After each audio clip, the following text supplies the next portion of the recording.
Welcome to 99th Monkey Liberty News for Thursday, July 31st, 2014. Last day of July for this year anyway. We were out yesterday and these sidewalk bumps, it's bad enough for just anybody to push a cart over these things or whatever, but I noticed yesterday a mother pushing a cart with a baby and properly seated and all that. But the mother had, very reassuring look on her face, looking at the baby, trying to reassure and comfort the baby that, kind of like, sorry about these stupid bumps you have to ride over. And it just, the whole idea of how for me, it encapsulates the idea of Americans just sucking, well, never, I won't use that phrase, accepting these absurd edicts and regulations and the way, this kind of problem solving. This has to be one of the worst, absolute worst examples of problem solving, human problem solving ever. And some time ago, actually a little over a year ago, I made this video. I made it for the Operation Paul Revere. It's different from the kind of video that I typically make, but I wanted to address this subject when I made this video, and it's still it's still relevant because this was done, and it's an indication to us of how our government, it's loosely speaking, how our government addresses problems. And if you see down here in the notes, this project, installing these bumps on the ramps, cost one city $858 million. In just one city, I think it was Philadelphia, if memory serves. And, I think in the video I said it would have been cheaper and more effective to just, giving people work, to just hire somebody to go out and walk with blind people when they go for a walk. For that matter, originally the wheelchair ramps may have been cheaper to hire somebody to help them up and down curbs. But, those kind of simple solutions, that's like an Occam's razor kind of a solution, isn't it? Well, what's the simplest way we can help people get where they need to go? Blind people and otherwise disabled people. But no, this is, you got to pay $858 million on these bumps, and you virtually never see a blind person. And I know that this is more likely if, somebody who's disabled in a wheelchair. That does occasionally, very, very rarely, do I see somebody like that out shopping alone. So this was incredibly inefficient, and it's a pain in the butt. Like the mother, cooing to the baby because she knew that this being shaken like that is disturbing. It's disturbing for me to just push a cart over this thing. There were so many better solutions, but Don was with me, and we were talking about, like, how can this kind of financial waste happen? And he just said, well, this is it's intentionally done. This is the foundation of our economy now. This is how money is generated, government projects, and it's like the empty apartment buildings built in China. It was so that they could, claim that their GDP was higher, but doesn't really benefit anybody. It's all a house of cards, as if we didn't know that, right?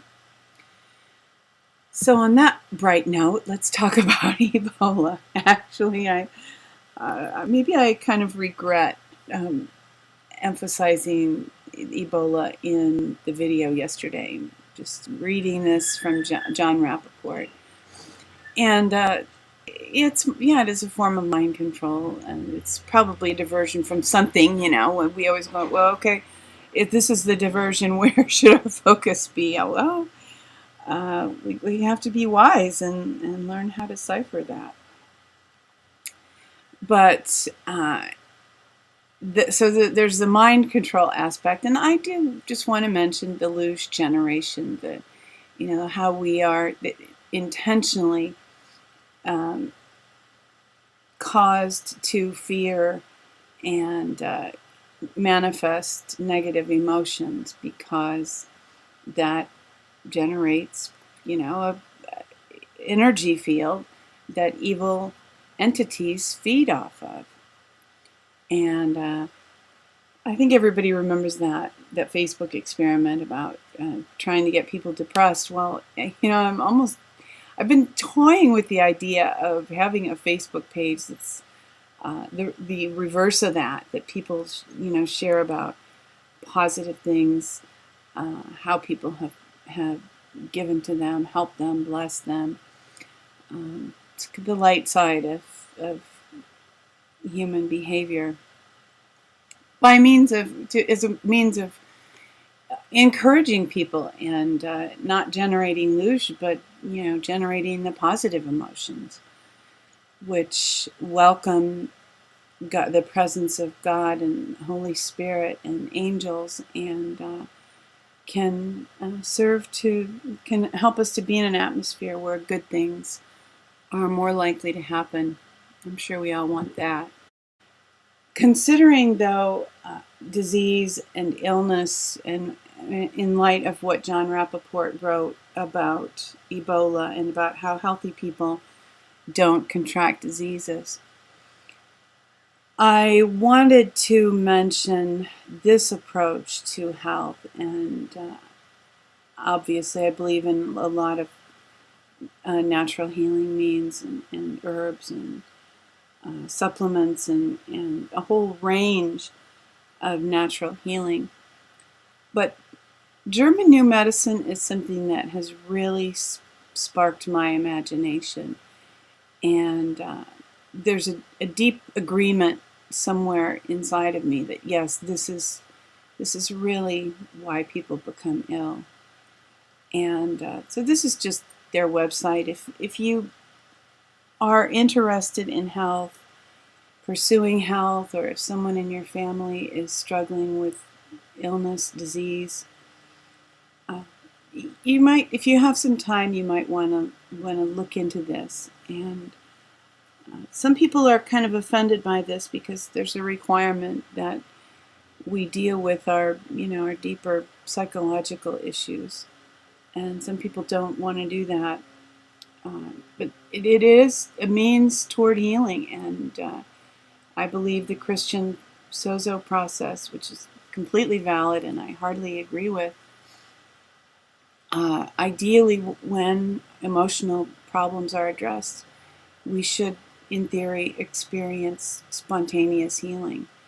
And that is why sozo is called sozo. I mean, sozo is the Greek word for salvation, but it encompasses not only the renewal and salvation of the spirit, but of every aspect of being, the human being.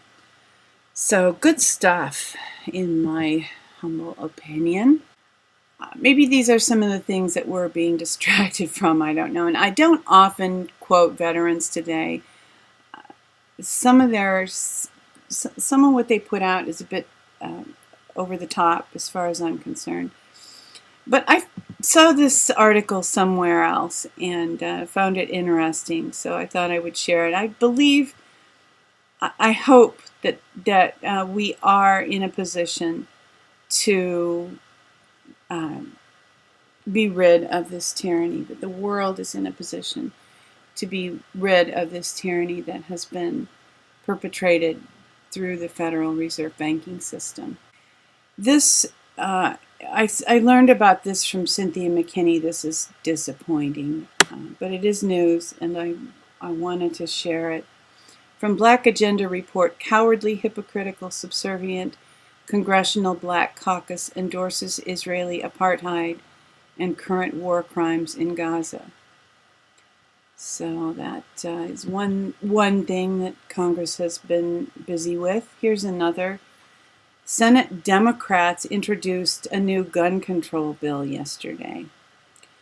And I believe these guys are going on hiatus. I think they're doing a mass vacation.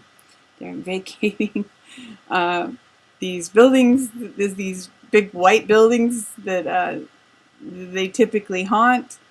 And so at least for the next month, we shouldn't hear of anything horrible coming from these white buildings.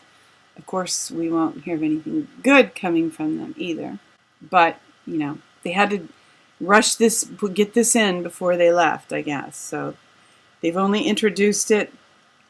If you are so inclined, this is probably a good time to get in touch with your congressman and tell them to vote no when this comes to a vote.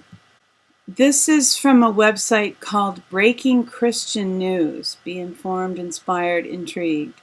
I just learned of this website, and it has some appeal. I like their slogan. And this is certainly an interesting article. Legal group insists IRS release details of agreement with atheists to monitor churches.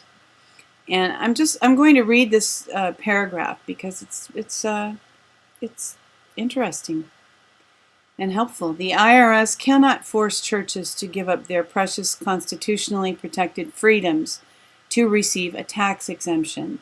No one would suggest a pastor give up his church's tax-exempt status if he wants to keep his constitutional protection against illegal search and seizure or cruel and unusual punishment.